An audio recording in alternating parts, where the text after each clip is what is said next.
Nangambang hindi makapagmarcha sa kanyang graduation day ang isang high school student sa Cebu. Ito'y dahil sa kanyang litrato sa Facebook na hindi nagustuhan ng mga opisyal ng kanyang paaralan.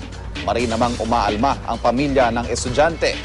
May news to go si Rida Reyes. Pinakahihintay ng lahat ng mag-aral ang araw ng pagtatapos. Ang akto ng pagmarcha, simbolo ng napangibabawang pagsubok sa loob ng paaralan.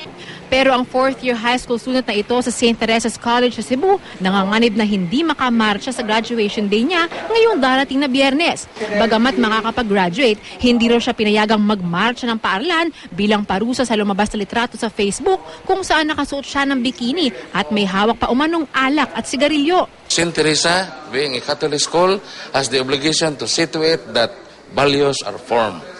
We are not happy imposing the penalty, but we have to do it so that we can maintain morality in our civilization. Pero umalma ang kampo ng estudyante.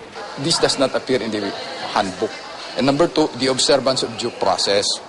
So, meaning due process, a person must be given all the opportunity or accorded the time, the opportunity to answer.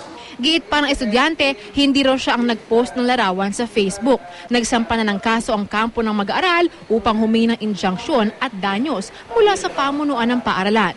Ayon naman sa DepEd, masusiro nilang sisiyasatin ng insidente oras na may maghain sa kanila ng formal na reklamo.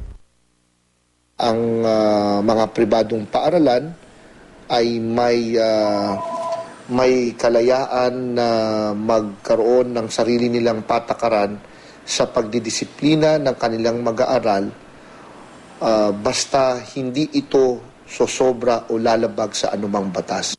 Rida Reyes, GMA News.